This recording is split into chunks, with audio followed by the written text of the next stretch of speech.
You said, okay, if you don't triple my volume, you're going to hear from me. I have a significant stake in aXiomatic. We brought in over 120 million in capital. They brought in 5 influencers, each who had about 10 million subs, and the results were phenomenal. These players are intellectual athletes. They can do 300 actions a minute. I look at World Wrestling Federation, I passed on it 3 times. Really? I needed psychotherapy after that.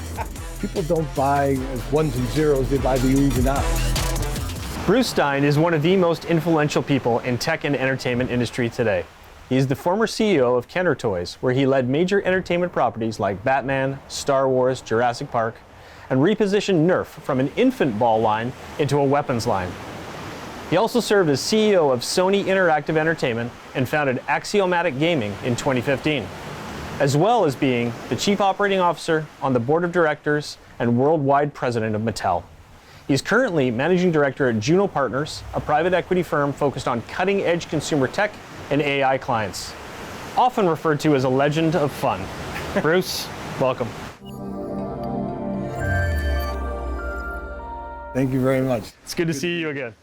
In a nice setting, yet no less. A nice setting, nonetheless. I think the last time I saw you, we were at the Alienware training facility for Team Liquid, which isn't too far from here.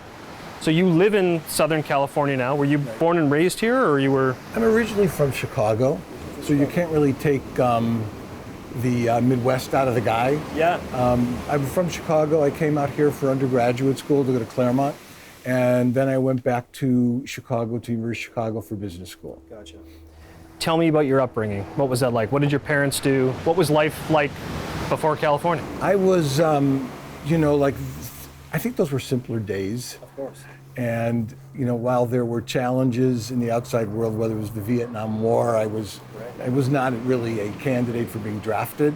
Yeah. But there was still a lot of environmental stresses that, people were aware of. So Chicago was somewhat of a hot seat after the '68 convention. Yeah. We evolved based on, the exogenous variables that you don't control, as well as the internal variables of your family and your school and the culture of, being in the Midwest. Yeah. I think I needed at some point to get broader in my perspective than the Midwest. So coming to California for college was a big step. Yeah.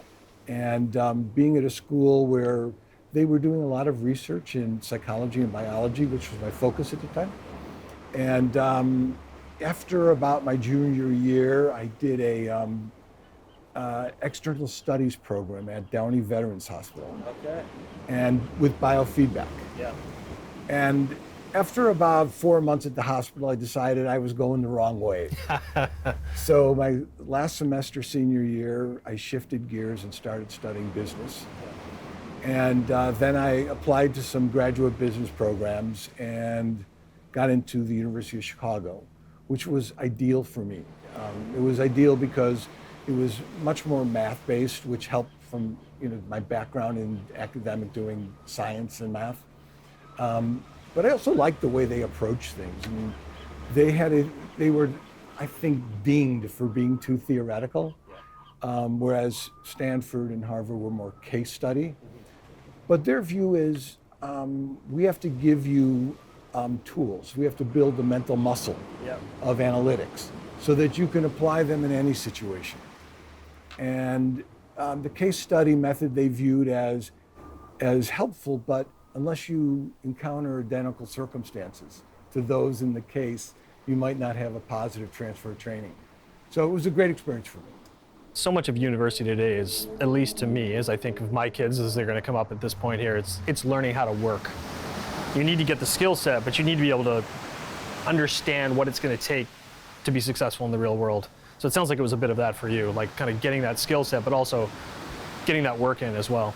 When I got to this business school, since it was mostly populated with ex-business majors and economics majors, and economics is a big part of Chicago, I was hopelessly insecure because I was one of a few people that didn't have any background in it. Gotcha. But that's exactly what they gave me. They gave me tools for being able to approach a situation and sort of peel back the layers, one at a time. And I think that's a useful skill. Yeah, without doubt. I got to ask this before we get into it too much. Yeah. How did esports come into your life? aXiomatic was it's a serious franchise. They've got Team Liquid there and a bunch of other properties as well. But talk me through that. How did that show up, and how did you look at esports and say, yes, that's the next big thing? As you mentioned early on, I got my first exposure to video gaming really with the PlayStation. Yep. And I was at Sony for about a little over a year and a half. Yeah. The chairman of Sony of America, Mickey Schulhoff, who hired me, was fired my second day of work. Great or he start. left. I'm not sure what the circumstances were, Right. but now I'm Yeah. reporting to Nobuyuki Ide Yeah. in Japan. And that was a great learning experience, but I saw their passion for hardware in a business that's driven by software. Yep. The profitability is based on a tie ratio of hardware to software, or else you really don't have enough profit margin in the machine to make it a business. So that was a great learning experience. Yeah. Sometime around 2010, I came across this company called 3 Black Dot. And 3 Black Dot had a model by Ex Machinima guys where they used influencers to promote the video games they were making. So they took a basic video game, a mobile game, and Sidewalk Surfer, and they redid it as Zombie Killer Squad, and they brought in 5 influencers, each who had about 10 million subs. And to be brought in, they had to play the game and promote it on their stream. So it is the first exposure I had to perfectly efficient communication between a target audience and a provider of a game. Yep.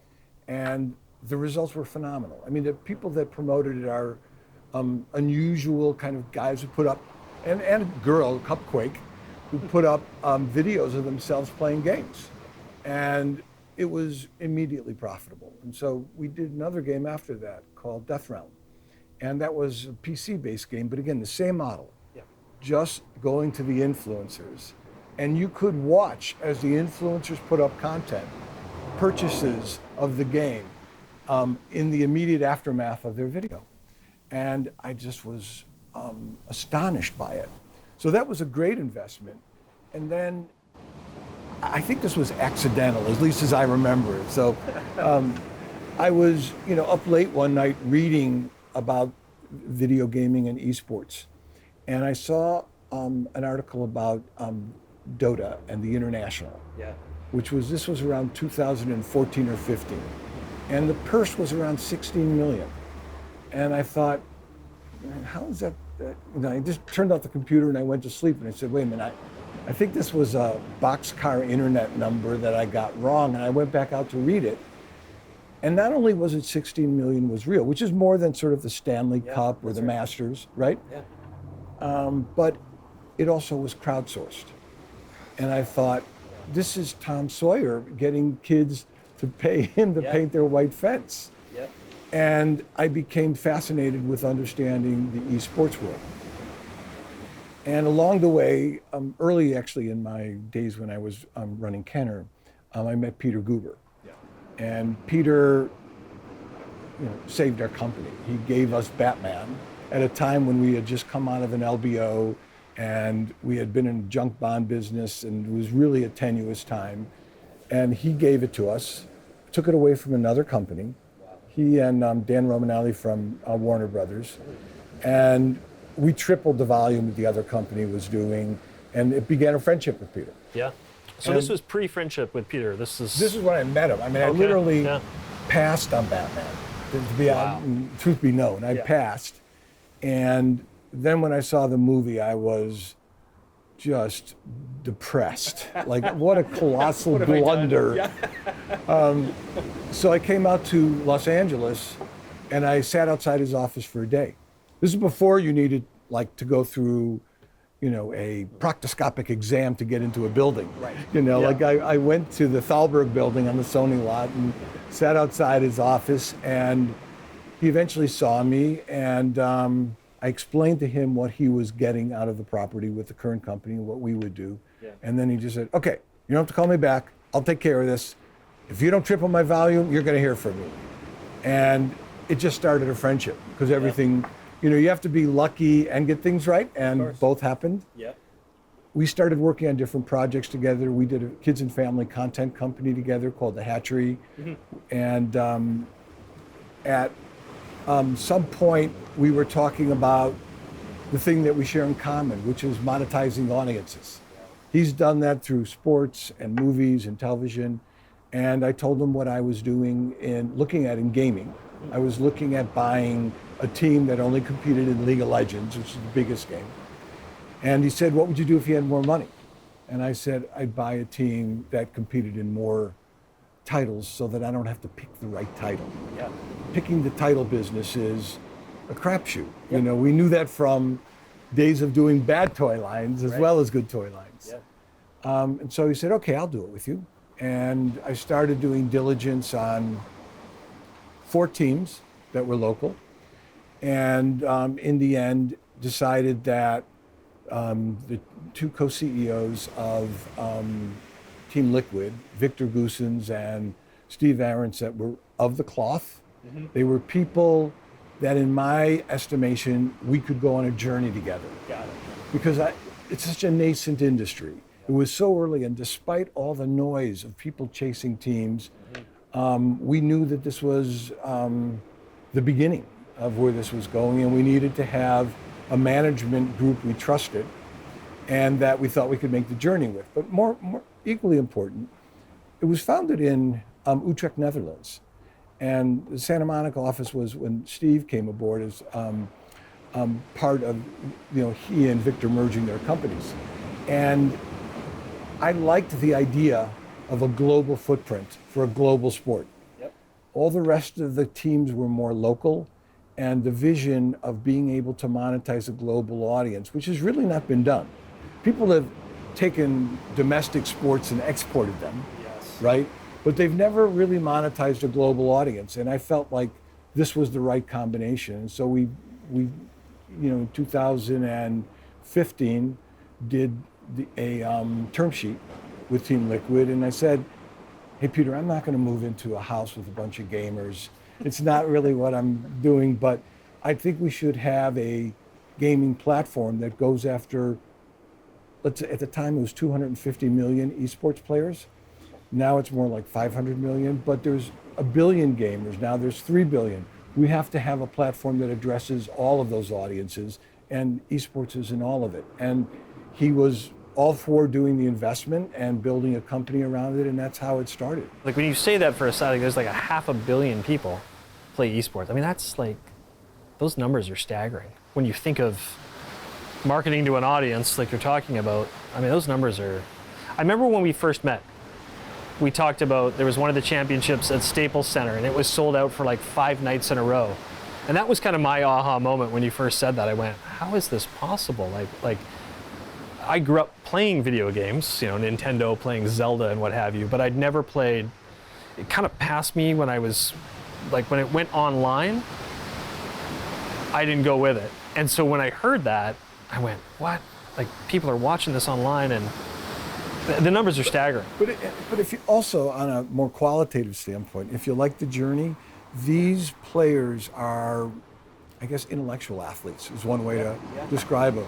They can do 300 actions a minute. Yeah. And their ability to process data and focus and react is just super interesting to me. Well, I thought last time we mentioned it off the top, last time I saw you was at the training center, and I thought it was really interesting that they have like a real true training center. I mean, you've got, I won't give all the details because you may not want to tell all the competition what it's like, but it is, I mean, these are true athletes in that sense of the word, where they're, like you're saying, doing 300 moves in a minute. Like, I mean, it's... Well, in addition to that, when we got into it, Team Liquid was practicing out of an apartment next to the freeway. I mean, literally next to the freeway. And people were buying, it's almost like lemmings. All the teams were buying homes to put their teams in. Yeah. And we really believed with Steve and Victor and one of the other people, Mike Milanov, who put it together, in professionalizing it. Yeah. In creating a center that became work, where you came in and you practiced, and you left. And treating it as a business, unfortunately, we were able to get some partners to sponsor it, and it changed the whole business model. Yeah. Well, winning's become a big part of that too. I mean, that's... So they were called Forever Fourth when we bought them. I remember this. Yes, okay? Yeah. And, that was not, Peter said, I own the Dodgers, I own the Warriors, I own LAFC, they're all leaders, I can't have Forever Fourth. Yeah. But we didn't know what winning was worth. Okay, they may sound like just say prima facie obvious, but you could invest in dream teams, you could invest in these players, but what do you get out of the business for it? Right. So we won the International in 2017, and all of a sudden we had far more sponsors signing multi-year contracts. Then we won the Grand Slam in CSGO, and again it ramped up. So we started seeing the value of winning in building audience through our streamers, in building a loyal fan base, and then building long-term partners who were doing multi-year deals, which up to that point hadn't been done. Well, it was early. I mean, and I remember in that time frame, there was kind of this rush to esports. Yes. And so getting it right, I imagine, is difficult. When you have that rush, you have guys willing to overpay for the wrong product, which makes the right product more valuable, but deciphering that can be challenging. So you're bringing up kind of an interesting point. At the time, I think the enthusiasm was way overhyped. Right. The business wasn't there yet. Yeah. Many got into it, especially traditional team owners, thinking, oh, this is the next coming. Right. And I'm getting in early, and it's going to monetize the way regular sports do. It doesn't. Right. It's the only thing they have together that are common is competition. Yeah. After that, the audience, the accessibility, the way it monetizes are all different. And unless you approach it with a blank slate, I think you miss the opportunity. And so, we bought it at a very reasonable price. We had a controlling interest. Yeah. Since then, right now, a lot of people say it's the esports winner. I don't think that's right. Okay. I think as much as the enthusiasm was overhyped in the beginning, the pessimism now is overhyped for a couple reasons. One, a couple of leagues that were done, like Overwatch and Call of Duty, didn't work. Right. The premise of local city venues was, in theory, attractive because you could own a city. Yep. But in practice, it's not what the worldwide global audience online is about. Yeah. Right? Yeah, it's interesting. And so what happened is a lot of people who were in traditional sports exited.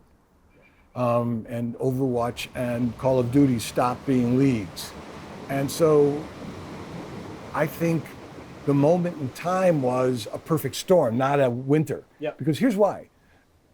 The fundamentals of the business, if you look at viewership, it's grown at 12% a year. Hours viewed, 15% a year. If you look at the number of people on something like Roblox, they just said they had 7 billion hours in the first half, and Netflix had 21 and Disney Plus had 4. Yeah. And you say that's a sick business? Businesses that are sick don't have strong underlying fundamentals, and that's why I believe the best days are still ahead of us. Well, my guess, I don't know what the average age is, but I can tell you my son plays Roblox. He's 7 years old and absolutely loves it. So you've got these kids coming up who are going to grow up on this, and that audience to me is just going to continue to grow. The dynamic you just referred to is part of the tailwinds for it. Right. You have a demographic that is not aging out, they're aging up. Yep. So the average age now is probably 30. Interesting. Okay, and this will surprise you because if you lump mobile into it, it's about 45% female and 55% male. Yeah. They're educated, they have disposable income, they have families. This is a purchasing demographic that you can't reach any other way but through the gaming world, because some people think of gaming as just a competition. I think this is a transformative media. Right. As radio went to TV. Yeah. I think that for generations that come, they expect interactive digital content to be their entertainment format. Yeah. And it includes things like Duolingo or the trading online stuff. Those are also interactive social environments that your kids and my kids are much more comfortable in than we ever imagined. Well, I mean, on my side of the fence, which is a lot of, stock-based work. I mean, when we grew up, you were calling the broker and you were putting it's so different now. It's so direct to consumer now. It's working with influencers and what have you to get your story out. It's very similar in that direction, and everybody trades online. I mean, it's just this. It's just a big shift. A large part of your business life has been M&A. You talked about Team Liquid and having the team there being a good fit. How much is fit important when you're looking at other assets to get involved in terms of M&A? So I've worked around a lot of really successful venture capital companies, and if you just listen to what they're saying, you can learn a lot. Yep. One of them said something, I may have it a little off, but they said they have like an 80-20 rule. It's 80% team, 20% idea. And the reason is a great team can rescue a mediocre idea. Got it. And a mediocre team can kill a great idea. And that made a lot of sense to me. Yeah. Because you see a lot of companies that fail not because the idea is wrong, but it's just because the execution is. Got it. So for me, a big part of finding the right group in all of our M&A, but also I would say in the case of Team Liquid, was the fit. Yeah. And the dedication to the space, the sort of culture that you have with one another. Yeah. And I felt like for the right group of CEOs that were in their 30s to work with two guys like Peter and I when we started, then Ted Leonsis came in and Jeff Vinnick and a number of like really well-heeled, but for them to relate, we needed to have a group that had the right kind of emotional IQ in CEOs, and that's what we had. Yeah, without doubt. That's got to be key. So, You mentioned you got a BA in psychology, and you went to the University of Chicago for business. Throughout the years, which degree have you used more? I don't know if here's my take on education. I'm not sure I remember specifics from either, apart from what I learned about the efficient market hypothesis in University of Chicago and the Burton Malkiel Fund. But it's again, what tools do they give you in thinking? And I think I got a real healthy rehoning of my skills at Chicago. I was by far not one of the best students, but I was around a lot of great people, and I think those are skills you can bring with you to any business. And it could be consumer packaged goods or video games or anything that you really need to analyze and understand. Those are tools you get in thinking the right way from the school. Let me ask you about Mattel. I guess Kenner and Mattel. You've got this worldwide label where you've got multiple highly recognizable brands under it. I assume you watched the Barbie movie at some point. Yes. I imagine you got a fairly good laugh of Will Ferrell being a CEO, leading the board of directors. I mean, that must have been a bit of a kick for you. Yeah, I think the Barbie movie was humbling for me.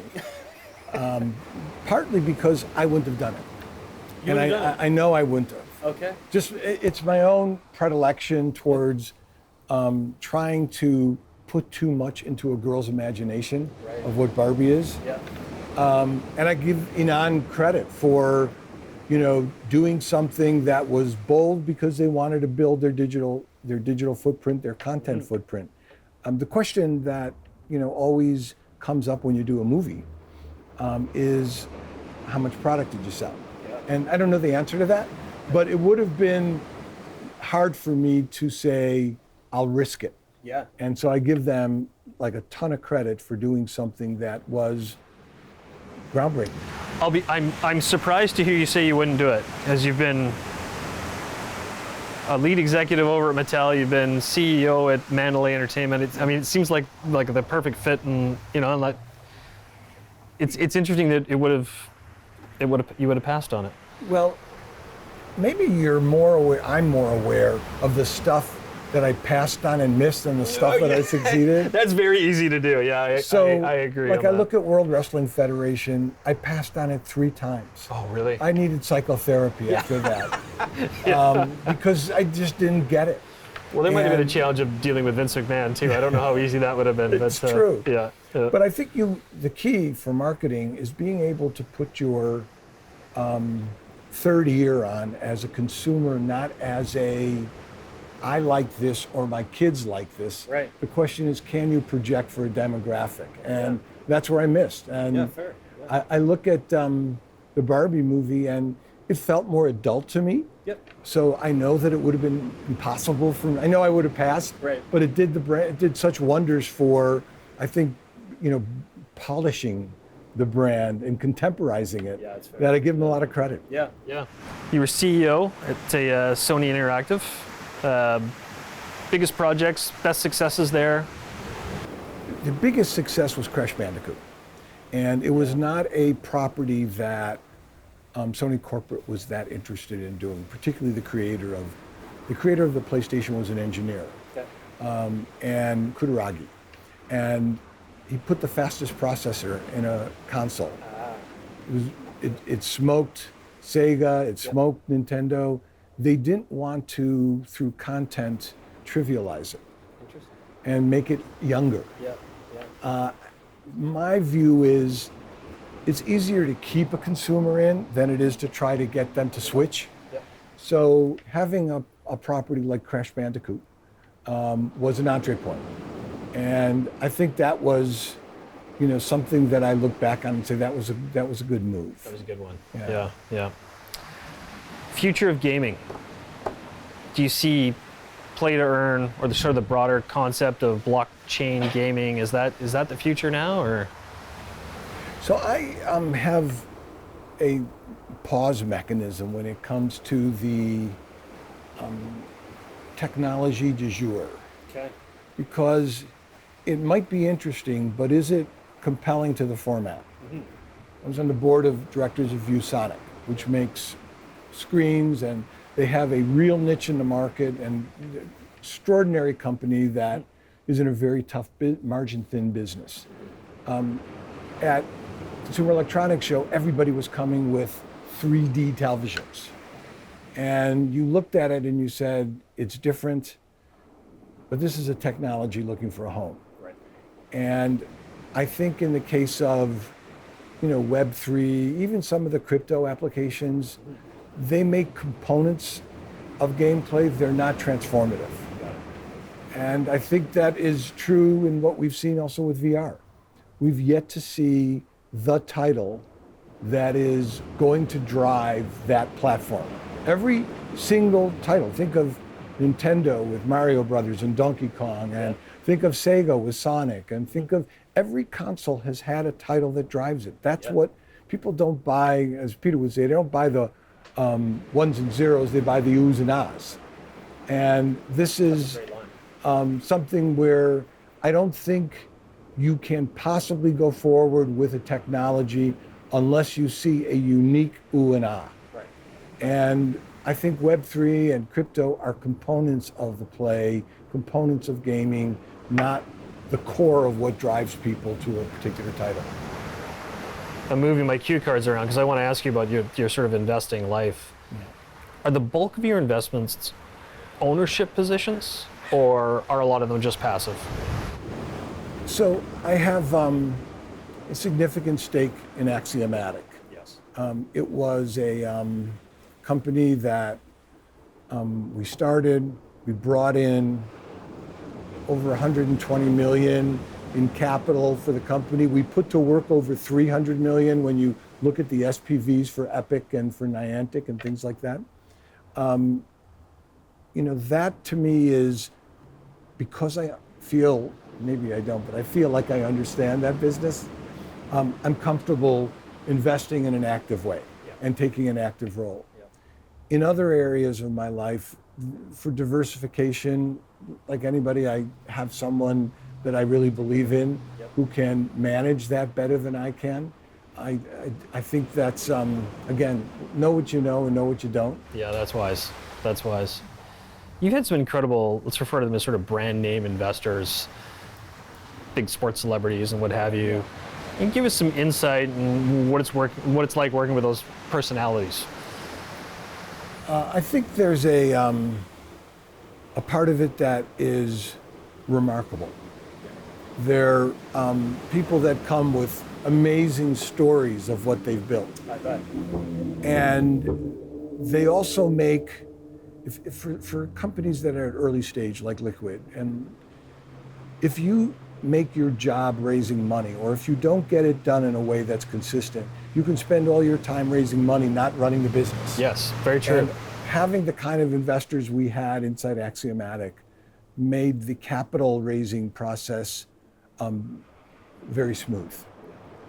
Maybe smooth is the wrong way, but accessible. Yeah. They were committed to it, they stayed with it, and it was, from that standpoint, a benefit, you know, to be able to have that and their relationships. Mm-hmm. I think the trouble you run into in general is, if there's trouble, is that with anybody, if you look at a business that you were successful in, and then you go to a business that's different and you try to apply the same tools, you might miss the opportunity. You will miss it. Yeah. And I think that to the extent people who are successful have a well-grounded confidence in their skill sets to build, a lot of times they're bringing ideas and practices that work in other businesses that may or may not have applied. And that's where I think with any investor, when you get into a board, you know, go back to the Adam Smith Wealth of Nations, board of directors used to be ex-directors of the company. Yeah. And then it became celebrity directors during, you know, the 60s and 70s. Yeah. And they didn't bring a feel for the cloth. Yeah. And I think that if you're growing up from an environment where you're more a listener, yeah, I know it's certainly true of Peter, myself, you'll learn a lot because people will tell you. Mm-hmm. But if there's a too strong an influence, then I think you may miss opportunities. Yeah, you lose so it. Yeah, that's, fair. I guess they used to say on the ABC Wild World of Sports, the agony and the ecstasy. Yeah, that's right. Yeah, yeah. You've accomplished an incredible amount in business. Why keep going?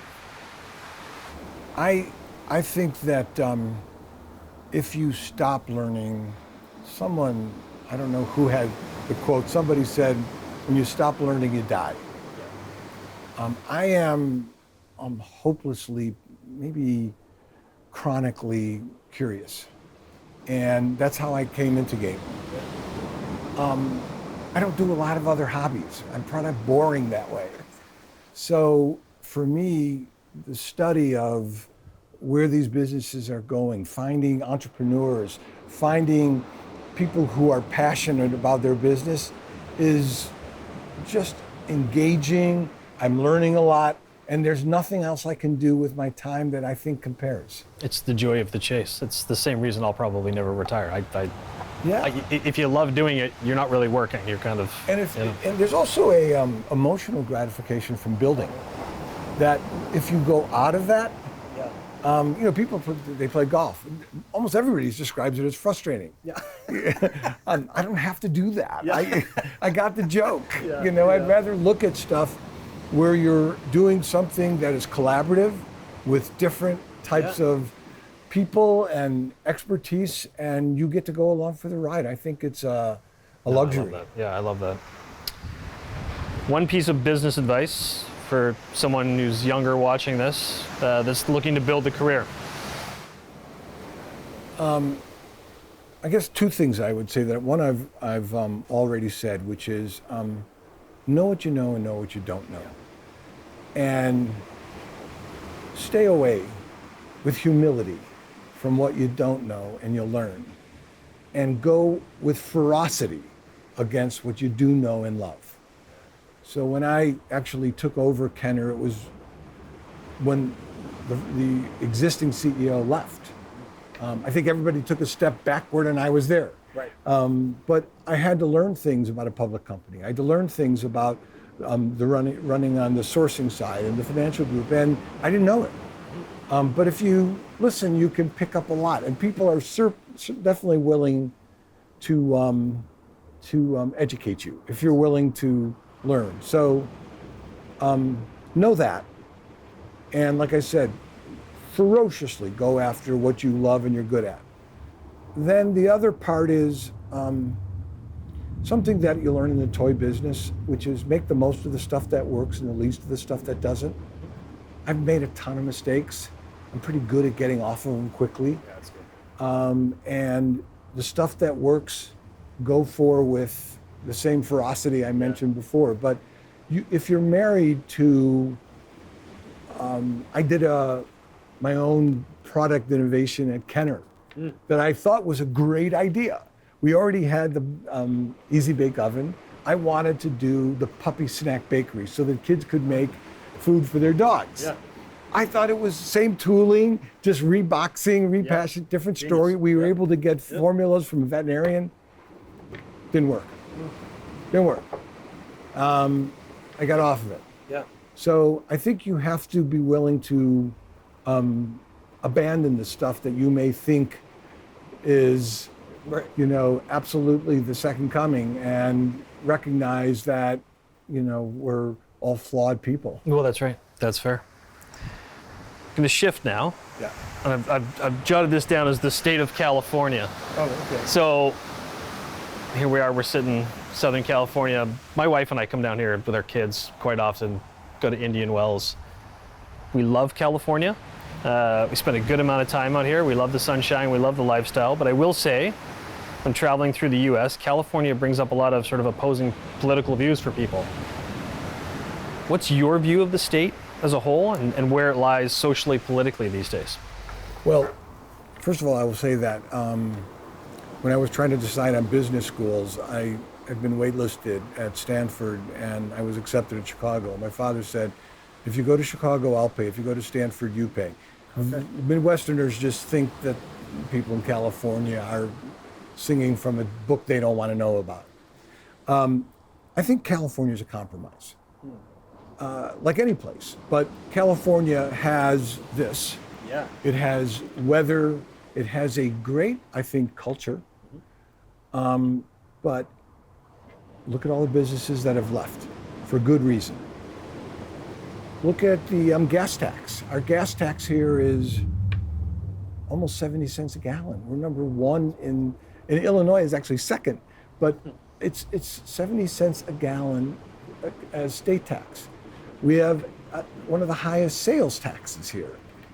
I don't think that's a good place for a lot of businesses. And recently, when I was at the Hatchery, when we started the Hatchery, we did movies of the week, TV series. We shot in Mississippi, Pittsburgh, Pennsylvania. I mean, all over, never in California, because it was just too onerous. Recently, they've made some changes to the laws to provide incentives. People go to Canada. Yeah. Look what the Canadian government does to bring in animation production and other kinds of production that fueled a whole industry and a build-out. California hasn't done that. And I think there's the political climate is such that it feels like you can continue to tax, and what happens is companies leave. And I understand why they leave. I mean, we love it here. My wife is in the film industry, so she wouldn't leave. But it's expensive. Without doubt, yeah. So we've seen that on our end, and we've seen a lot of good companies move out and take the tax incentives that places like Reno were giving and, move from California and go over there and carry on their business. To kind of go on that same vein, you're 4 days away from a pretty consequential election here. We're shooting this on November 1st. Tell me your thoughts on what the next 4 years should or may look like in the United States. Well, I guess what I hope, I'm an independent, not by preference, but by default. Mm-hmm. I think the thing we've seen I've been here for enough cycles with both parties to see that both parties have stretched the truth. So I think that it's hard for me to find one party that I align with. But think of it as the country as a company. Do you think we have the two best people in the whole country running the company, going for the company? Of course, yeah. I mean, I think the last several elections have been voters motivated by who they don't want more than by who they want. And that says something about the quality of the candidates. I think, let's go back to Obama and McCain. People liked them. Yeah. And I think, I think there was less hostility between Obama and McCain as well at that time. There was actually a respectable relationship between them. Yeah. And I think that sets a tone for the country. We've lost some of that tone. And if anything happens over the next 4 years that I could, let's just say, wave a magic wand, if we don't find a way to return to a center core and not listen to the extremes that seem to get the loudest voices seem to get the mic, but they don't represent the most people by far. And I guess my hope for the country would be, you've seen some super talented people. I've seen some super talented people. We've also seen untalented people be miscast in a role. I hope people that this country has that are really brilliant people. I thought JFK was brilliant. I thought Bill Clinton was brilliant, and great communicators. I hope we find those kind of candidates that can inspire people, because I don't see inspiration right now, and that's the worry is that we will have more inefficiencies if we don't find common ground. And I don't know what it will take to get that, but I hope something. I mean, do you have the same issues in Canada? We do. It's not as pronounced as it is down in the U.S. I mean, that was my first comment. Is I don't get a vote up here. I get to vote down in down in Canada, not here. But that real divide, to me, only seems to live on television. When you sit down with people and talk to them, you very rarely get those people that are super far right or super far left. Most people are kind of in that 40-yard lines, to use a football analogy. That's the way people live their lives. So it's interesting to me that you've got these leaders that are just, pushing the outer edges. And your comment about the loudest person gets the mic is a very true one. It's a scary position to be. There's also another factor. There was a politician in the 60s, maybe you may remember the name, probably before your time, Daniel Patrick Moynihan. And he said something like, you're entitled to your own opinion, not your own facts. Yeah, that's good. And somehow that's gotten commingled. And we don't call people out on facts in a way that has consequence. Mm-hmm. Gerald Ford, in a debate, said that Poland had been free of the Russians. Largely lost the election because of that. Yeah. And if you can't agree on what the facts are, there's no chance that you can address solutions. Yeah. How much does this traditional media play into that? I mean, you're seeing a lot of this now where if I watch CNN and you watch Fox News, we live on completely different planets, right? I mean, that's been a real, I think, integral part to this, at least from again, outside perspective looking in. If you're watching two different news channels and they're giving you different sets of facts, how can you sit at a table across from each other and find common ground? And then you sort of build in now, you've got things like Elon Musk owning Twitter and that, and more of a position where anybody can put what they see the facts are, and you can kind of, sort of work your way towards the middle is the hope, I think, there more. But I'm interested in your take on that as somebody who kind of appeals to mass audiences. How do you bring this back together where you're getting to a place where there's fact as opposed to fiction on either side? It's a really good question. I'm not sure I have an answer other than if we continue to accept the words from all of these people without holding them accountable for fact and consequence. That is, advertisers not supporting people who are not being responsible about the dissemination of factual data. There's no other way to reach those purveyors and distributors of content than the pocketbook. Yeah. And I think that's a role that the advertisers can play in saying, we're not going to support this anymore.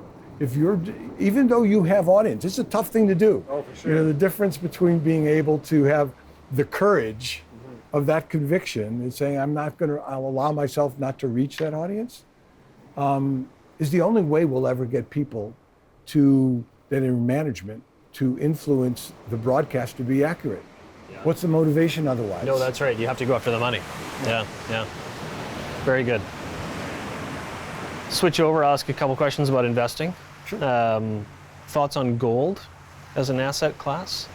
And then secondarily to that, I'd ask you on your thoughts of Bitcoin and cryptocurrency as its own asset class.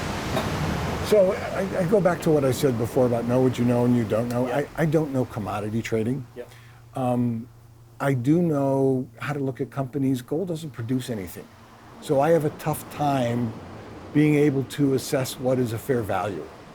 Okay. It's supposed to be a reasonable hedge against inflation, but it lags. So, it's something that I have personally avoided. Yeah. I just don't know how to do commodity trading, and I don't think it's, at this point in my life, something that I want to learn. Fair. And I don't think there's an inherent value in it from the standpoint of what it produces, which is I can look at all the other companies that I invest in, like Warren Buffett would say about Gillette. Every morning I wake up and know somebody's using my product. Yeah. So I have a harder time with gold and commodities in general.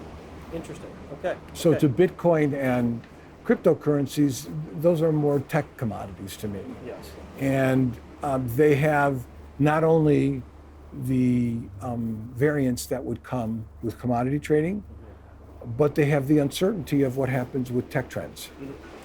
And that's a double complicator for me. Yeah. So I invested some in cryptocurrency with only one thought in mind. If I have something in it, I'll learn more about it. Yes. And in things like gaming, I thought it would become, they're used to everything being online and having value in digital content, whether it's skins or a currency. But it doesn't have a predictability to its trajectory that makes me look at whether it was Bitcoin or Ethereum or whatever the du jour flavor was and say, I have a sense of it that I'm willing to put money against. I took a fairly similar view on the crypto side, a different view on the gold side, obviously. But on the crypto side, I wanted to own it so I could better understand it. Yeah. And found that to be an interesting process. At the time we owned it, it was very easy to get money in, cash in, Yeah. more difficult to get cash out. Yes. The trade worked out okay in the end, so that was all right. But they both sort of have been viewed as this hedge towards the US dollar and the rest of the world. Right. To me, gold works as a much better hedge than Bitcoin does, because I think you're just going to run into, my personal opinion is you're going to run into larger issues with Bitcoin, because you are looking at it like a commodity, but you also have the tech issues as well. So, Well, I think the tech's a complicator, but you just gave me exactly the reason I put money with somebody that does balanced and diversified portfolios. Yes, it does make sense. Because, gold as a diversification, I get why it might make sense. I just don't know what level, when, where, and so I just don't do that. We'll do that over a bottle of wine sometime. Okay, great. We initially met over a speculative investment. How often do you look at things that are speculative, or do you just leave that to your money manager? Or you must get pitched things, I'd imagine, quite often of guys saying, have a look at this. So I get pitched a lot of different companies that are speculative, and I love that. Yeah. I'm generally not the guy that sees seed stuff because of all money's green. My value comes in the growth stage. Understood. Because I can add more to companies there, and I'm not the hat backwards shorts guy that most of these startup guys want to relate to. So again, I know I think I have more appeal. the fund you mentioned, the seed fund sounded quite strong. What was the name? SUSE. SUSE. Yeah, that sounded like quite a strong place to start for people looking at. It satisfies the earlier rule of if you have 80%, 90% in team, I don't know a better team. Gotcha. Person who's leading it is someone that I have enormous amount of respect for and trust. Yeah. So that's why I do it. That works every time. Rapid fire. I'm going to ask you a question. Give me a 1 or 2 word answer. We'll if I have it, all right. If you have it. Favorite vacation spot in the world? I don't have one answer. I have 3. Okay. Tahoe, because the weather is candy in the summer and the winter. Yep. Hawaii, because you get off the plane and your skin's happy. Yes. And then an odd one that may not come up, but Normandy. Ah, okay. It's a humbling, soulful experience that you don't get at a vacation place that has caused me to have thoughts, emotional flood that I would have in no other place. And we went there just recently with my family, and when you see the sacrifice made on a presence and a conviction to a goal higher than yourself, I think that's a vacation for the soul. Yeah, I was going to say it pulls at the soul. I haven't been. I'll put it on the list for sure. Yeah, it's amazing. Biggest flaw? Biggest flaw. The world has a lot of unfairness. Just part of life. I try to teach that to my kids. I haven't gotten comfortable with it. I still get triggered by bullies, dishonesty, and it triggers me emotionally. So if I could put anything to rest, it would be being triggered by the unfairness that is. After this many years, I know it's there. You're going to meet people in companies that are unfair. You're going to meet all kinds of folks and experiences and politics that are unfair. I wish I had a skin for tolerating it better. That's a fantastic answer because I can relate to it perfectly. Okay. I didn't want to sound too gushy, but no. Yeah. I'm. You know what? I'm pretty even temperament for the most part, but I have visceral reactions to things, and seeing people be bullied, having people do things that are untoward or you think are just not right. Yeah. And having that put on you or on your company, I can have visceral reactions to that too. So I like that answer. We're part of the Navy SEAL Foundation. Okay. And very, very, very close family friend for a long time is a SEAL. He gave up a successful career on Wall Street to become a SEAL. And we go to these events, we meet people of just amazing character. They're just so humbling. Their conviction to fairness and just makes it something that if you're looking for ways to channel it, it helps me feel better about it. Well, that's good. Yeah. Philanthropy a big part of your life? Philanthropy is a part of our life. Okay. Yes, it is. I mean, there's things that we've been part of for a long time, Scleroderma Research Foundation, and things like that. But it should probably be more of our life. Sure. Best compliment you've ever received? Best compliment I've ever received. Oh, you're leaving? No, I'm kidding. We've all received that one along the way. Yeah. I think the best compliment is when I've had, and maybe it's just because I'm only remembering recent ones, when you're working with some of these young guys, they say, "You've really inspired me." Yeah, that's great. And I get why you're doing this, and you're being fair. Yeah. I guess that's good for me. Yeah, that's good. That is good. Good for the soul as well. 1996 Chicago Bulls or 2016 Golden State Warriors? Once you're in Chicago, you never leave Chicago. Yeah, I got you. I never have lost my affinity for Chicago teams. Yeah.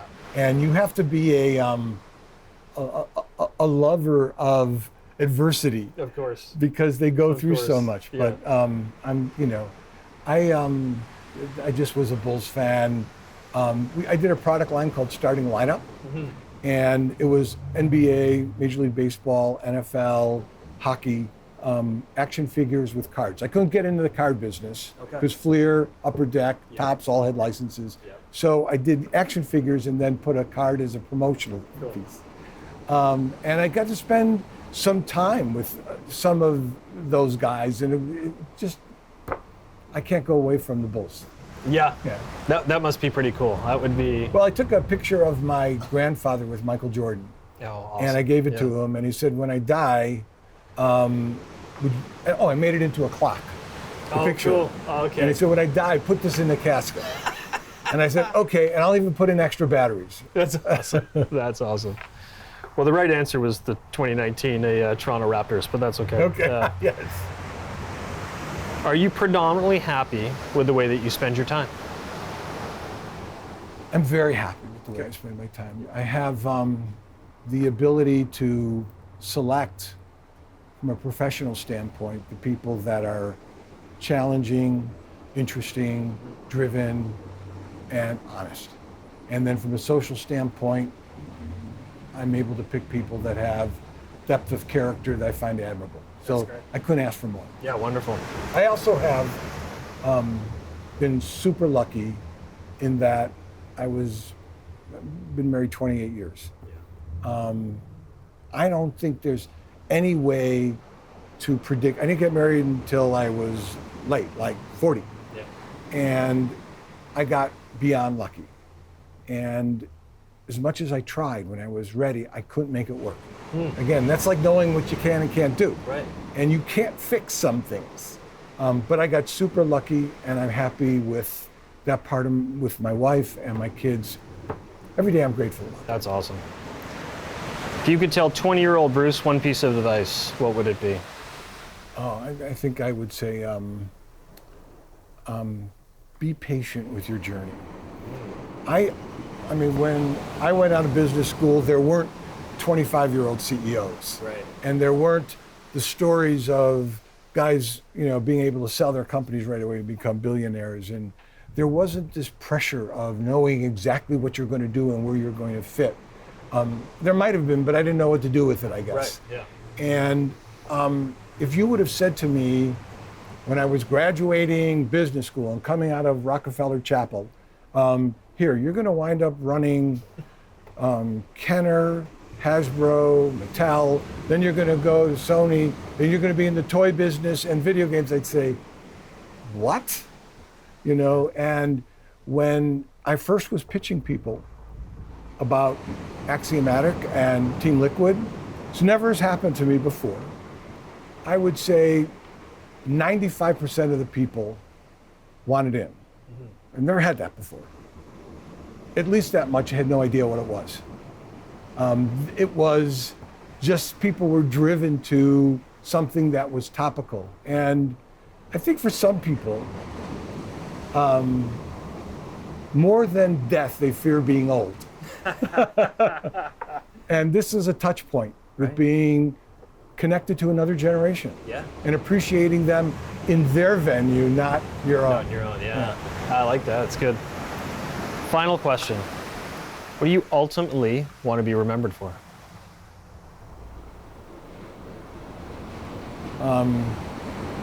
I just turned 70, so thinking about death is not so much fun. No. No, if I was going to be remembered for anything, it's the two values that I put the most on, and I hope I would be remembered for those, which would be integrity and loyalty. I've never been, when I was on board of directors, I made decisions for shareholders because that was my obligation, even though it didn't help me. It may have hurt me. I've had to make decisions I didn't want to do, but I did it because of integrity and loyalty. And those are the attributes of my character that I think I serve the most. And if I could be remembered for anything, it would be those two things. You've been incredibly gracious with your time. Every time I come out here, we're, fun. try to look you up and catch up, and I always really appreciate it. It's always enjoyable. So. I like finding people that are curious. You can't get anywhere without curiosity. This is true. Okay, and then you have to have initiative.